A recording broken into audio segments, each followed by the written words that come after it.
Hello students, welcome back to my YouTube channel APT Adda. I am your maths mentor Izharuddin. तो आज चिल्लर party हम लगाएंगे सीबीएसई क्लास 9 मैथमेटिक्स का चैप्टर नंबर 1 नंबर सिस्टम की एक और एक्सरसाइज। और ये एक्सरसाइज है आपकी 1.4 और ये जितना भी कंटेंट है ये आपकी न्यू एनसीईआरटी के अकॉर्डिंग है। इससे पहले की जितनी एक्सरसाइज हैं 1.1, 1.2, 1.3 वो ऑलरेडी मैं अपलोड कर चुका हूँ। तो आप पेन कॉपी लेकर बैठिए, एक एक फॉर्मूला को लिखिए, एक एक स्टेटमेंट को लिखिए, आंसर को प्रॉपर वे में लिखिए, जिससे कि आपको आगे की एक्सरसाइज को निकालने में आसानी हो।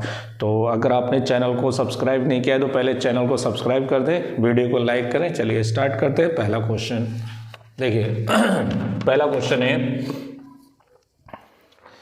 स्क्रीन पे भी मैंने लगा रखा है, एनसीईआरटी नहीं है आपके पास तो स्क्रीन से आप स्क्रीनशॉट ले लें या वीडियो पॉज करके क्वेश्चन को लिख सकते हैं कि classify the following numbers as a rational और इरेशनल। तो देखिए फर्स्ट पार्ट क्या है इसका, 2 माइनस अंडर रूट 5। इसको क्लासीफाई करना है कि ये रैशनल है या इरेशनल है। तो इसको कैसे करेंगे, इसके नीचे एरो बनाइए, ये कैसा नंबर है, रैशनल।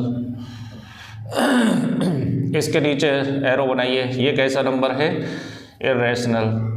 और मैंने आपको प्रॉपर्टीज लिखवाई थी कि रैशनल नंबर और इरेशनल नंबर का जो डिफरेंस होता है वो ऑलवेज क्या होता है, इरेशनल होता है। हम लिखेंगे यहाँ पर, we know that difference of rational and irrational number always irrational हमेशा क्या होता है, वो irrational होता है। so therefore 2 minus under root 5 is irrational। कैसा नंबर होगा, ये irrational होगा। इस तरीके से आप आंसर लिखेंगे इसका। सेकंड पार्ट देखें, सेकंड पार्ट में है आपके पास 3 plus under root 23 bracket minus under root 23, right. इसको बताना है कि ये रैशनल है या इरेशनल। खाली अंडर रूट लगा होना नंबर पर इरेशनल नहीं बताता है, पहले उसको आप सिंप्लीफाई करिए, उसके बाद देखिए। ब्रैकेट ओपन करिए तो 3 plus under root 23 minus under root 23, ये प्लस है माइनस है कैंसिल हो गया, कितना हो गया, 3। अब लिख लीजिए, मैं बोल रहा हूँ we know that 3 is irrational number. 3 कैसा नंबर है, irrational number. So 3 is rational number. We know that 3 is rational number. So therefore 3 plus under root 23 minus under root 23 is rational. कैसा नंबर होगा, ये रैशनल नंबर। लिख लीजिए। आगे बढ़ते हैं अगले क्वेश्चन पर। प्रॉपर रीज़न लिखना बहुत ज़रूरी है। अगर प्रॉपर रीज़न नहीं लिखेंगे तो आपका स्कूल टीचर आपको मार्क्स नहीं देने वाला है ना। चलिए आगे बढ़ते हैं। इसका थर्ड पार्ट देखिए। थर्ड पार्ट क्या है इसका, थर्ड पार्ट है आपका 2 under root 7 upon 7 under root 7, right. जब तक ये सिंप्लीफाई नहीं करेंगे तब तक आप नहीं कह सकते कि ये रैशनल है या इरेशनल है। तो देखिए रूट 7 से रूट 7 कैंसिल, कितना हो गया, 2 अपॉन 7। और 2 अपॉन 7 क्या होता है, रैशनल होता है। क्या होता है, rational. So therefore 2 under root 7 upon 7 under root 7 is rational. कैसा है, ये रैशनल नंबर है, नोट कर लीजिए। अगला देखिए फोर्थ पार्ट में 1 अपॉन अंडर रूट 2, राइट। अब मैं बोलता जा रहा हूँ, आप लिखते जाइए क्योंकि मैं नहीं लिख रहा यहाँ पर लिखो कि we know that 1 is rational number. 1 कैसा नंबर होता है, rational number. And root 2 is irrational. Root 2 कैसा होता है, इरेशनल। सो देयरफॉर, है ना, therefore division of rational to irrational number is always irrational. तो ये कैसा नंबर होगा, इरेशनल नंबर होगा। कैसा नंबर, इरेशनल। ये कॉन्सेप्ट होता है कि अगर आप रैशनल का डिवीजन किसके साथ कर रहे हैं, इरेशनल के साथ, है ना। लेकिन यहाँ कंडीशन है कि ये नॉन ज़ीरो होना चाहिए। कैसा होना चाहिए, नॉन ज़ीरो। क्योंकि जीरो से अगर आप करेंगे ना तो ये क्या आ जाएगा, ज़ीरो आ जाएगा। फिर ज़ीरो रैशनल नहीं होता है, सॉरी इरेशनल नहीं होता है, क्या होता है, ये रैशनल होता है। तो यहाँ पे लिखेंगे कि division of non zero rational number to irrational number is always irrational, वो हमेशा क्या होता है, इरेशनल होता है। ठीक है, जो मैंने बोला है उसको लिखिए, नोटबुक पे लिखिए उसका answer. So therefore 1/√2 is irrational. कैसा नंबर होगा, इरेशनल नंबर। अगला देखिए, इसका लास्ट पार्ट क्या है, 2π है ना। तो लिखेंगे यहाँ पर कि we know that 2 is rational and π is irrational. Pi कैसा है, irrational, and product of non zero rational to irrational number to irrational always irrational. Always क्या होता है, वो इरेशनल होता है। नॉन जीरो इसलिए होना चाहिए क्योंकि जीरो का मल्टीप्लाई अगर आप पाई से करेंगे तो जीरो आएगा, और जीरो कैसा होता है, रैशनल होता है ना। तो अगर जीरो के अलावा कोई और भी नंबर आप ले, कुछ भी नंबर ले जीरो के अलावा, that is non zero number, तो उसका आप अगर आप इरेशनल से मल्टीप्लाई करेंगे तो वो हमेशा क्या आएगा, इरेशनल आएगा। क्या आएगा, इरेशनल। ठीक है, चलिए पहला क्वेश्चन आपका कंप्लीट हो गया। देखिए आप प्रॉपर रीज़न लिखेंगे तभी मार्क्स आपको मिलेंगे, क्योंकि 2π क्यों है इरेशनल, क्योंकि इसमें एक नंबर रैशनल है और पाई इरेशनल है, तो रैशनल का मल्टीप्लाई इरेशनल के साथ ऑलवेज क्या होता है, इरेशनल होता है। कंडीशन ये होना चाहिए कि रैशनल नॉन जीरो होना चाहिए। क्या होना चाहिए, नॉन जीरो। चलिए सेकंड क्वेश्चन देखते हैं। सेकंड क्वेश्चन लिख लीजिए आप यहाँ से, है ना। सेकंड क्वेश्चन है कि simplify each of the following expression. इनको सिंप्लीफाई करना है। तो देखिए पहला क्या है, 3 + √3 और 2 + √2, है ना। ये दोनों ही इरेशनल नंबर है, इनको सिंप्लीफाई करना है। सिंप्लीफाई का मतलब जो दे रखा है उसी के अकॉर्डिंग ऑपरेशन लगाना है। तो देखिए ब्रैकेट ओपन करना है, तो उसके लिए मल्टीप्लाई कर दीजिए। देखिए 3 का मल्टीप्लाई किसके साथ होगा, 2 + √2 के साथ। √3 का मल्टीप्लाई भी किसके साथ होगा, 2 + √2 के साथ, है ना। 3 × 2 = 6, 3 √2 + 2 √3 प्लस √2 √3 कितना हो जाएगा, √6, राइट। अब देखिए ये √6 है, ये √3 है, ये √2 है, सब अलग अलग वैरायटी के रेशनल नंबर है, तो ये तो आपस में नहीं जुड़ने वाले हैं, ये एज इट ऐसे रहेंगे। ये अकेला रेशनल है तो ये भी ऐसे ही रहेगा। यही इसका क्या हो गया, आंसर हो गया। इसके अलावा आप कुछ नहीं कर सकते इसके अंदर, राइट। चलिए ये फर्स्ट पार्ट है इसका। सेकेंड पार्ट देखिए, सेकेंड पार्ट में है 3 + √3 और 3 - √3, राइट। अच्छा, इसको मैं दो तरीके से कराऊंगा कि अगर आपने 8वें क्लास में एक फॉर्मूला अगर नहीं पढ़ा है तो इसको कैसे सॉल्व करेंगे, है ना। अगर कोई भी आइडेंटिटी या फॉर्मूला नहीं पता है तो कैसे करेंगे, तो इसका सीधा मल्टीप्लिकेशन करेंगे।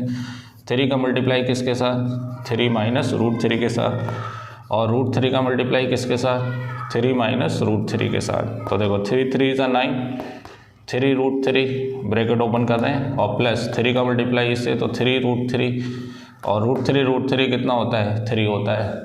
√3 होता है √9, और 9 का कितना हो जाता है, 3 हो जाता है। ये याद रखिए, सेम नंबर इरेशनल नंबर का मल्टीप्लाई करते हैं तो वो अंडर रूट हट जाता है, नंबर आ जाता है, सीधा 3 आ जाएगा।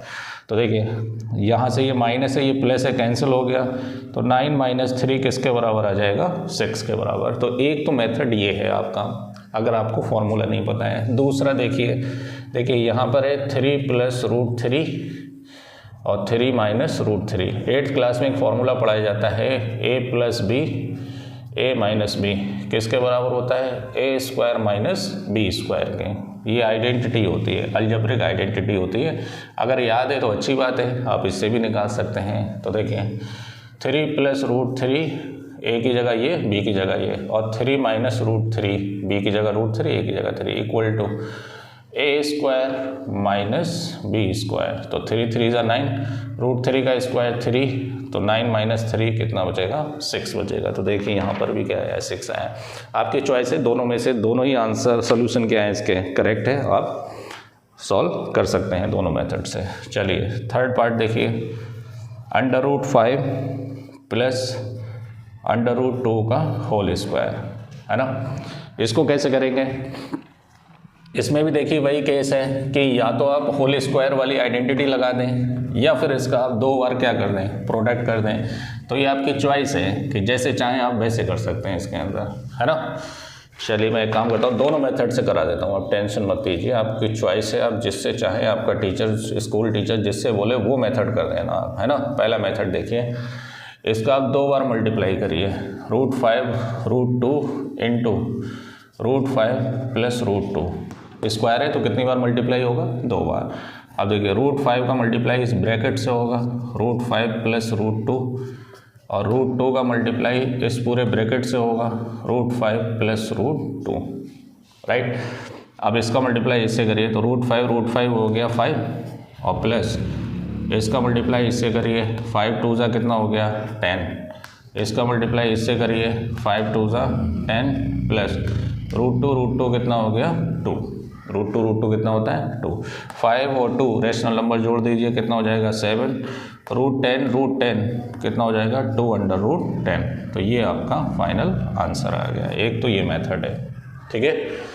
दूसरा मेथड क्या है, एक फॉर्मूला होता है a प्लस बी का होल स्क्वायर, ये होता है a² plus 2ab plus B square. अगर नहीं पता है तो कोई दिक्कत नहीं, पता है तो अच्छी बात है आपको, ठीक है। आप चाहे ये कर ले चाहे ये मेथड कर ले। तो देखिए फॉर्मूला लाइए, a कितना है √5, b कितना है √2, तो ये हो जाएगा √5 का स्क्वायर प्लस 2/5 और √2, यहाँ पे a कौन है ये और b ये है, राइट। तो a के प्लेस पर ये रख देंगे, b के प्लेस पर ये रख देंगे, और प्लस कितना हो जाएगा √2 का स्क्वायर, √5 का स्क्वायर 5 और 2 सेम सर्ट सही है ना।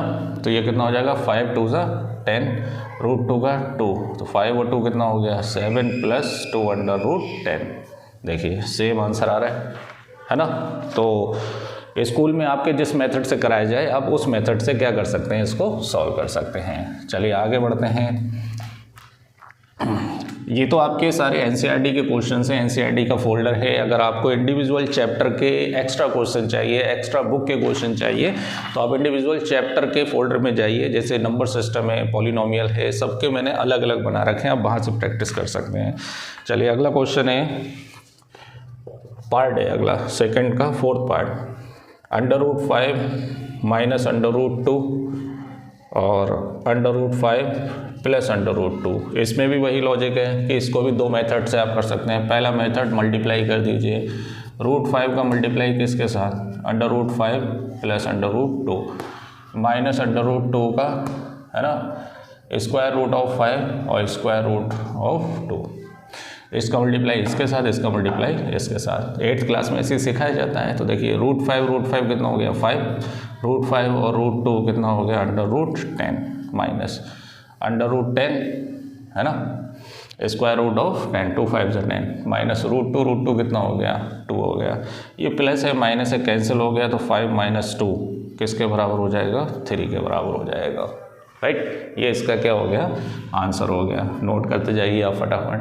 दूसरा मेथड देखिए, इसमें देखिए क्या है कि √5 √2 और √5 प्लस √2। एक फॉर्मूला होता है a माइनस बी और a प्लस बी। क्या होता है a² minus b square, a² minus b square. a की जगह ले लीजिए √5, b की जगह √2, √5 तो ये हो गया a² माइनस बी स्क्वायर। 5 का स्क्वायर √5 का 5, √2 का 2, 5 माइनस 2 कितना आ जाएगा 3, है ना। आइडेंटिटी से ये है कि थोड़ा शॉर्ट हो जाता है, अदरवाइज आइडेंटिटी बनी तो इन्हीं से ही है, मल्टीप्लाई करने से, है ना। लिख लीजिए आप, इसको नोट कर लीजिए, आगे बढ़े। चलिए 2 क्वेश्चन आपके कंप्लीट हो गए। 3rd क्वेश्चन पर आते हैं। देखिए 3rd क्वेश्चन क्या है। साइंस की अगर आपको प्रैक्टिस करनी है तो साइंस के फोल्डर में जाइए, है ना। उसके अंदर मैंने फिजिक्स, केमिस्ट्री, बायो सारे मैंने चैप्टर जो हैं अपलोड कर रखे हैं, वहाँ से आप प्रैक्टिस कर सकते हैं। देखिए क्वेश्चन नंबर 3rd क्या है, ये बहुत इंपॉर्टेंट है। देखिए इसने बोला है कि recall pi is defined as the ratio of the circumference of a circle to its diameter that is pi is equal to C upon D, this seems to contradict the fact that pi is rational. तो how will you resolve this contradiction? देखिए पहले तो जो question दिया उसका मतलब समझिए। उसका मतलब ये है कि अगर आप कोई भी सर्कल बनाते हैं, अरे बस उसमें फॉर एग्जाम्पल अगर वो सर्कल आप 22 सेंटीमीटर सर्कमफ्रेंस का बनाते हैं तो पक्का उसका जो डायमीटर होगा ना वो डायमीटर कितने का होगा? 7 का होगा। कितने का होगा? 7 का। तो यहाँ से पाई की वैल्यू इस तरह डिफाइन होती है कि जो सर्कमफ्रेंस होता है 2 पाई आर और जो डायमीटर होता है 2 आर, 2 से 2 आर से आर कैंसिल हो जाएगा तो ये किसके बराबर हो जाएगा? पाई के बराबर। मतलब इससे वैल्यू जो निकल कर आएगी वो कांस्टेंट वैल्यू क्या होती है? पाई होती है। अब इन्होंने ये बात कही है कि जब पाई को तुम सर्कमफ्रेंस अपॉन डायमीटर लिखते हो, है ना, तो पाई कैसा नंबर होता है? इरेशनल। पाई कैसा होता है? इरेशनल। सी क्या होता है? रैशनल। और डी भी क्या होता है? रैशनल। रैशनल को रैशनल से डिवाइड करेंगे तो ये पूरा नंबर क्या होना चाहिए? रैशनल होना चाहिए। और जबकि इरेशनल तुम्हें किसके बराबर दे रखा है? रैशनल के। तो क्वेश्चन पहले ये समझ में आना चाहिए कि कहना क्या चाह रहा है। तो देखिए आप इसको एक बार पढ़ लीजिए कि आपको बताया गया था कि पाई किस तरह डिफाइन होता है। पाई डिफाइन होता है सर्कल का सर्कमफ्रेंस को आप डायमीटर से डिवाइड कर दें तो हमेशा एक कांस्टेंट वैल्यू आती है। इसको भी मैं थोड़ा एक्सप्लेन करता हूँ, समझने की कोशिश करना। ये फैक्ट है, ये सच्चाई है क्या कि आप एक धागा लेना 22 सेंटीमीटर का, तो 22 सेंटीमीटर धागा लेकर एक सर्कल बनाना। सर्कल बनाने के बाद उसके डायमीटर को मेजर करना तो पक्का डायमीटर कितना आएगा? 7 आएगा। तो सर्कमफ्रेंस 22 और ये कितना? 7, राइट। ये चीज़ फैक्ट है। अगर आप 22 की जगह 44 सेंटीमीटर का लेंगे ये, है ना, तो डायमीटर इसका कितना आना चाहिए? 14 आना चाहिए, क्योंकि ये कटने के बाद 22/7 तब भी वैल्यू क्या आएगी? 22/7 आएगी, सिंप्लीफाई होगा। तो आप कितना भी प्रोपोर्शन में ये वैल्यू आप बढ़ा लें किसकी? सर्कमफ्रेंस की, तो उसी के अकॉर्डिंग क्या बढ़ेगा? डायमीटर बढ़ेगा। और इसकी अप्रॉक्स वैल्यू कितनी आएगी? लगभग 3.14 आएगी।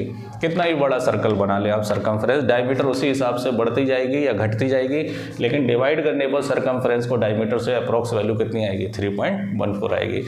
अब क्वेश्चन उसने पूछा है कि पाई तो इरेशनल नंबर होता है, लेकिन 22/7 कैसा नंबर होता है? रैशनल होता है। तो फिर इरेशनल रैशनल के बराबर कैसे हो गया? तो इसको आप कैसे जस्टिफाई करेंगे? तो मैं बताता हूँ कैसे। पहले तो इसका आंसर लिखने के लिए आपको दोनों वैल्यू पता होना चाहिए। 22/7 की जो वैल्यू होती है वो कितनी होती है? 3.142857। अब ये बार बार फिर से रिपीट होगी क्या? 142857। यहाँ से वैल्यू क्या हो रही है? बार बार रिपीट हो रही है ना। तो 22/7 कैसा है? नॉन टर्मिनेटिंग है, non terminating but repeating. But कैसा है ये? रिपीटिंग है। आंसर आप यहाँ से लिखेंगे, क्या लिखेंगे? वी नो दैट 22/7 किसके बराबर होता है? 3.142857। 142857 इसको आप अलग से डिवाइड करके देखना, या पहली एक्सरसाइज में डिवाइड करवाया गया है कि 22/7 का आप डेसिमल फॉर्म लिखिए। तो डेसिमल फॉर्म ये होता है, याद करिए कैसे? 3.14 यहाँ से याद करिए, 142857 142857 याद कर लीजिए। तो ये कैसा नंबर है? Non terminating but repeating. So therefore 22/7 is rational. कैसा नंबर हो गया ये? Rational. And we know that the value of pi की वैल्यू क्या होती है? पाई की वैल्यू होती है 3.14। अब देखिए पाई की वैल्यू जनरल बच्चों को याद नहीं रहती है, तो इसके बहुत सारे लोगों ने इसके शॉर्टकट बनाए हैं। आप उनमें से कोई सा भी एक शॉर्टकट लिख सकते हैं। मैं बताता हूँ क्या।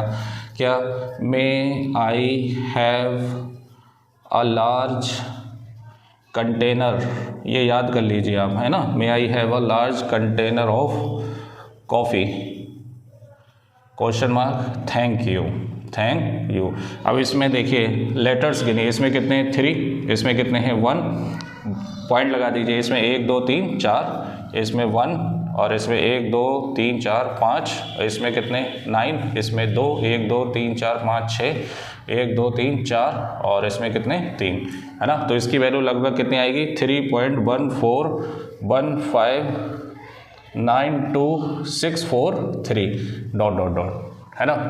ये याद करने का एक लॉजिक है, कोई कॉन्सेप्ट नहीं है, फर्जी सा लॉजिक है। आप इसे याद कर सकते हैं क्या? May I have a large container of coffee, thank you करके। इसमें डिजिट्स गिन लीजिए तो वो डिजिट्स वहाँ पर आप लिख सकते हैं करस्पॉन्डिंग वर्ड के साथ। तो ये टोटल वैल्यू आपको लगभग 9 डिजिट में मिल जाएगी। 1 2 3 4 5 6 7 8, लगभग 1 2 3 4 5 6 7 8 9 डिजिट तक मिल जाएगी।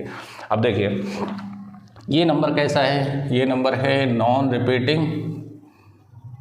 कैसा नंबर है ये? नॉन रिपीटिंग और नॉन टर्मिनेटिंग। लिखिए इसके आगे, इसके नीचे जगह नहीं वरना मैं लिख देता। क्या लिखेंगे यहाँ पर? It is non repeating non terminating. So therefore pi कैसा नंबर है? इरेशनल। पाई कैसा नंबर है? इरेशनल। अब यहाँ पर हम लिखेंगे so we can say pi is not exactly बराबर किसके? 22/7 के, क्योंकि इसमें सिर्फ 3 डिजिट तक ही वैल्यू क्या है? सेम है, उसके बाद वैल्यू क्या है? डिफरेंट है। तो नई लाइन से लिखेंगे सो देयरफॉर पाई इज, लिखो मैं बोल रहा हूँ आप लिखो, pi is approximate value of 22/7 that is only first 3 digit and it's value is 3.14। बस ये इसका आंसर हो गया 3.14। ये आप आंसर लिखेंगे। ठीक है, एक बार मैं फिर से रिपीट कर देता हूँ आंसर। कहाँ से लिखेंगे कि we know that 22/7 is equal to this one. ठीक है, इसमें क्या लिखेंगे? It is non terminating but repeating. So therefore 22/7 is rational number. कैसा नंबर है? Rational. And we know that the value of pi is equal to 3.14159264 इसको याद करने का लॉजिक ये बता दिया, आप यहाँ से याद कर सकते हैं। And it is non terminating और non repeating, so therefore it is irrational. So we can say that pi is not equal to 22/7, है ना। So we लिखो लास्ट लाइन हम क्या लिखेंगे? So we can take the first 3 digit 3.14 for both the values, that is pi approximate value is 22/7। पाई जो है 22/7 की कैसी वैल्यू है? अप्रोक्सीमेट वैल्यू है। ठीक है, चलिए हटाऊँ इसे। देखिए मैंने बहुत डिटेल में इसको समझाया है, आप इसको बढ़िया करके लिखिए और एक एक चीज़ को याद करिए, तभी मज़ा आएगा, है ना। चलिए, रटे रटाए आंसर मत लिखिए कि इधर उधर से देख लिया और लिख लिया, ऐसे नहीं करना है अपने को। ठीक है, अगला क्वेश्चन देखिए, क्वेश्चन नंबर 4। अच्छा, इसमें भी मुझे बहुत सारे बच्चे बोलते हैं कि सर बहुत कन्फ्यूज़न है हमें। देखिए इसको नंबर लाइन पे क्या करना है? रिप्रेजेंट करना है ना, √9.3। अच्छा, मैं इसको 2-3 तरीके से करा सकता हूँ, लेकिन होगा कि आप 9th क्लास के बच्चे हैं तो आपको मुझे लगता नहीं है कि कुछ बाकी के मेथड आपको समझ में आए। बस मैं आपको एक कंडीशन बताता हूँ, उस कंडीशन के अकॉर्डिंग आप बना लीजिए। कैसे? देखिए मान लो आप कोई लाइन ड्रॉ करें, एक AB, सुनते रहे ना, जिसकी लेंथ कितनी हो? x हो। ये कंडीशन है, एक आइडेंटिटी है, मैं कैसे बना रहा हूँ उसी हिसाब से नंबर लाइन बनाना है, उस पर ध्यान दीजिए। फिर यहाँ से आप 1 यूनिट या 1 सेंटीमीटर या 1 यूनिट की एक यूनिट और ड्रॉ करें, उसे क्या मान लें आप? C मान लें। ठीक है, यहाँ से यहाँ तक कितना मान लें आप? C मान लें। अब सुनते रहना, अब इसका मिड पॉइंट ले लो आप, ये इसका क्या हो गया? मिड पॉइंट हो गया। तो मिड पॉइंट लेते ही इस पर आप क्या बनाएंगे? एक सेमी सर्कल बनाएंगे। क्या बनाएंगे? Semi circle. तो ज़रा सोचो, यहाँ से यहाँ तक ये लाइन क्या हो गई आपकी? देखो यहाँ से यहाँ तक पूरा x+1 है, यहाँ से यहाँ तक क्या है? ये पूरा x+1। देखो A से B तक x था, यहाँ से यहाँ तक 1 था। O जो है वो AC का मिड पॉइंट है, तो पूरा ये कितना है? x+1, तो ये हो गया आपका x+1/2। ये वैल्यू कितनी होगी? x+1/2, right. अब देखिए यहाँ से यहाँ तक ये वैल्यू कितनी है? ये वैल्यू आपकी x-1/2। कैसे x-1/2? देखिए ये पूरा क्या है? ये पूरा यहाँ से यहाँ तक बताइए कितना? ये x+1/2 है, उसमें से 1 क्या कर दो? x+1/2 है, उसमें से 1 माइनस कर दो, तो 2 एलसीएम ले लो, तो x+1 - 2, तो ये कितना हो जाएगा? x-1/2। किसकी वैल्यू है? ये OB की। यहाँ पर आप एक परपेंडिकुलर डालें, क्या डालेंगे यहाँ पर? Perpendicular BD, right. इसको इससे मिलाइए, इसको इससे मिलाएंगे तो सुनते रहना भाई, इसको इससे मिलाएंगे तो ये है तो रेडियस ही पूरी यहाँ से यहाँ तक और यहाँ से यहाँ तक, ये रेडियस ही तो है। तो ये वैल्यू कितनी है? x+1/2। ठीक है, अब इसमें पाइथागोरस लगा दो। कौन से ट्राइंगल में? इन ट्राइंगल OBD, पाइथागोरस लगाइए। देखिए इसके अंदर OB² + BD² किसके बराबर होगा? OD² के, OB²। Base square perpendicular square equal to hypotenuse square. तो यहाँ से BD² कितना हो गया? OD² - OB²। तो B D square equal to O D की वैल्यू, ओ डी की वैल्यू कितनी है x प्लस 1/2 का होल स्क्वायर, ओ बी की वैल्यू कितनी है x माइनस 1/2 का होल स्क्वायर, राइट। तो यहाँ से बी डी स्क्वायर किसके बराबर हो गया, x प्लस 1 का whole square by 4 minus x minus 1 का होल स्क्वायर बाई 4, 4 एलसीएम आ जाएगा, तो ये हो जाएगा x प्लस 1 का whole square minus x minus 1 का होल स्क्वायर। ये कंडीशन है, कंडीशन समझ लीजिए तो ज़्यादा इजी रहेगा, है ना। तो देखिए यहाँ से बी डी स्क्वायर किस इक्वल टू किसके बराबर आ जाएगा 4, होल स्क्वायर ओपन करें X square plus 2x plus 1 A plus B का whole square, A square plus 2ab plus 1 minus A square minus 2ab plus 1, यहाँ से देखो a माइनस बी का होल स्क्वायर, तो ए स्क्वायर माइनस 2ab और plus 1 का square 1, bracket open करेंगे तो X square plus 2x plus 1 minus X square plus 2x minus 1/4, X square से X square plus minus cancel हो जाएगा, 1 से 1 कैंसिल हो जाएगा, तो यहाँ से बी डी स्क्वायर किसके बराबर हो जाएगा 2x 4x/4, 4 से 4 कैंसिल हो गया, तो B D is equal to √x आ गया, है ना। बी डी कितना आ गया √x। तो ये जो वैल्यू है ये किसके बराबर आ गई √x के बराबर। अब देखिए यहाँ पर x क्या ले लीजिए, अब आंसर देखिए कैसे आएगा कि let x is equal to कितना 9.3, तो ये √9.3 हो जाएगा। तो कैसे बनाएंगे, सबसे पहले आप ये लाइन बनाएंगे कितने की बताइए भाई, फटाफट बताइए, अब तो बहुत आसान हो गया। 9.3 की स्केल से लाइन बनाएंगे यहाँ से यहाँ तक, है ना। ए बी किसके बराबर 9.3 के, फिर बी सी कितना बनाएंगे 1 सेंटीमीटर, कितना बनाएंगे 1 सेंटीमीटर, फिर इसका मिड पॉइंट लेंगे। मिड पॉइंट आप ज्योमेट्री ज़्यादा कोई ख़ास अभी यूज़ होने का है नहीं, आप स्केल से ही सीधा क्या ले सकते हैं इसका मिड पॉइंट, अदरवाइज़ आप राउंडर वगैरह का भी यूज़ कर सकते हैं। मिड पॉइंट लेकर आप सेमी सर्कल बनाएंगे और बी पर आप एक परपेंडिकुलर डालेंगे यहाँ से 90 डिग्री का, राइट। तो जैसे ही परपेंडिकुलर यहाँ पे डालेंगे तो जहाँ पे ये कट करेगा, है ना, ये लाइन पूरी क्या हो जाएगी 9.3 हो जाएगी, राइट। अब इसको सेंटर मानकर और इसको रेडियस मानकर यहाँ से आप एक आर्क लगाएंगे जो आगे बढ़ाने पर कहाँ पे कट करेगा इसको ई पर, तो ये जो बी ई है कौन है ये बी ई, ये इसी के बराबर ही तो होगा, इसके बराबर, है ना, किसके बराबर √9.3 के, ये बन गया आपका, है ना। अब कुछ बच्चे सोचते हैं कि सर हमें ये सब लिखना ज़रूरी है क्या एग्ज़ाम में, नहीं, ये मैंने आपको समझाने के लिए बताया है कि ये आया कैसे है। मैं डायरेक्ट खाली मेथड बता देता तो हमेशा के लिए कन्फ्यूज़न ही रहता आपके दिमाग में ये आया कैसे है ना। तो इसके लिए सिंपल सा लॉजिक है, √ के अंदर जो भी वैल्यू उसके बराबर एक लाइन ड्रॉ करें, 1 यूनिट आगे बढ़ाए, राइट, और जिस उसका फिर मिड पॉइंट ले ए सी का, फिर एक सर्कल बनाएं और जहाँ से 1 सेंटीमीटर आगे एक्सटेंड कराएं उसको वहाँ से परपेंडिकुलर डालें, जहाँ पे कट करें वहाँ से रेडियस मान के इसको क्या लगा दें आर्क लगा दें, बन जाएगा ये। चलिए नोट कर लीजिए, आगे बढ़ते हैं। और अगर पसंद आया वो सोल्यूशन तो आप सब्सक्राइब जरूर कर दें चैनल को। चलिए आगे बढ़े। अगर एग्ज़ाम में आ जाए कि नंबर लाइन पे ड्रॉ करिए तो आपको लिखने की कोई ज़रूरत नहीं, सीधा आपको क्या करना है, जो स्टेप बताए हैं वो स्टेप लिखकर आप कंस्ट्रक्ट कर सकते हैं इसको, ठीक है। चलिए लास्ट क्वेश्चन देखिए, question number 5, rationalise the denominator of the following. पहला देखिए रैशनलाइज करना है डिनोमिनेटर को, हाँ, तो मतलब नीचे से इरेशनल नंबर हटाना है, तो इसका रैशनलाइजिंग फैक्टर क्या होगा, जो नीचे नंबर है वही होगा √7। तो क्या लिखेंगे, divide and multiply and divide, लिखिए मैं बोल रहा हूँ, मल्टीप्लाई एंड डिवाइड बाई √7। तो ये कितना हो जाएगा 1/√7 लिखिए यहाँ पर मैं बोल रहा हूँ ना, मल्टीप्लाई एंड डिवाइड बाई √7। तो ये कितना हो जाएगा √7 और √7 कितना हो जाएगा 7। तो ये इसका क्या हो गया आंसर हो गया, रैशनलाइज हो गया ना डिनोमिनेटर इसका, राइट। चलिए सेकंड पार्ट देखिए, 1/√7 माइनस √6, ठीक है।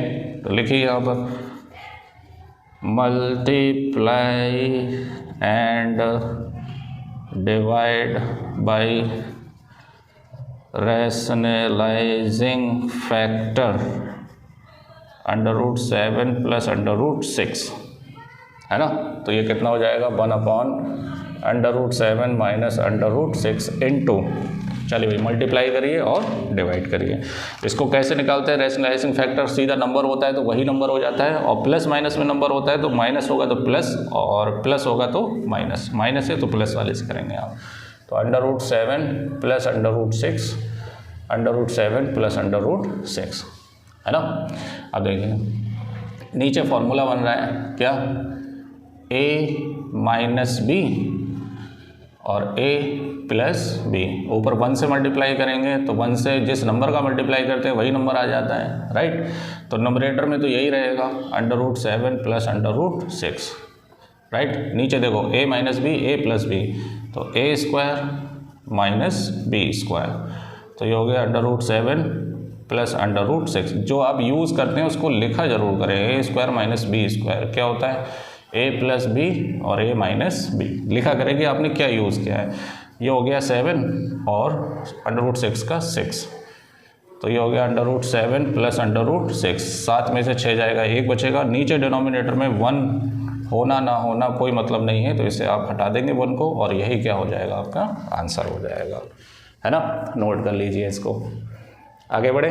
चलिए 2 पार्ट हो गए इसके, और एग्ज़ाम में एक क्वेश्चन ज़रूर आता है रैशनलाइजिंग के लिए। अब ये तो आपका 10th क्लास में भी पीछा नहीं छोड़ने वाला है ना। कोई से भी कंडीशन ऐसा आ जाए जिसमें रैशनल हो तो आप सीधा रैशनलाइज करेंगे उसको बिना पूछे।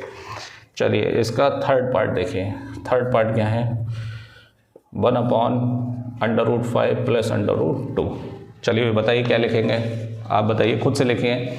Multiply and divide by rationalising factor, बताइए यहाँ प्लस है तो कौन सा होगा, माइनस वाला होगा, √5 माइनस √2। तो बताइए क्या होगा, 1/√5 √2 √5 माइनस √2 √5 माइनस √2। आपने लिख लिया ना कि multiply and divide by the rationalising factor √5 minus √2। बताइए डिनोमिनेटर में क्या हुआ, a प्लस बी और a माइनस बी, 1 से इसका मल्टीप्लाई करेंगे तो √5 माइनस √2। तो नीचे देखो a plus b, a minus b, तो a² माइनस b² और ऊपर √5 माइनस √2। तो ये आ जाएगा आपका √5 माइनस √2, √5 का हो गया 5 और √2 का हो गया 2, तो ये हो गया √5 माइनस √2/3। तो डिनोमिनेटर इसका रैशनलाइज हो गया, यही इसका क्या आ जाएगा, आंसर आ जाएगा, ठीक है। चलिए अब इसका एक पार्ट और बचा हुआ है, देखिए क्या है, फोर्थ पार्ट, 1/√7 माइनस 2।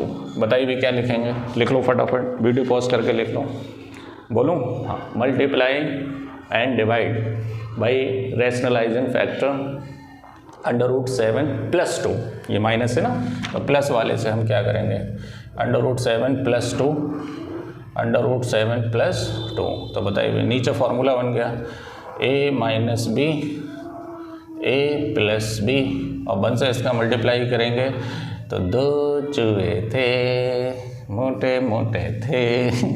अब देखिए ऊपर तो ऐसे ही रहेगा, टीनी टीनी, ये फॉर्मूला बन गया क्या, a²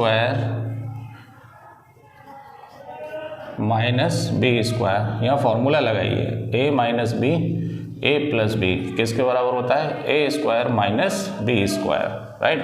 तो ये √7 प्लस 2, √7 का हो गया 7, 2 2 4, तो ये हो गया √7 प्लस 2/3। ये इसका क्या आ जाएगा, आंसर हो जाएगा। तो ये एक्सरसाइज आपकी कंप्लीट हो गई। वीडियो पसंद आया हो तो चैनल को सब्सक्राइब करें, मिलते हैं।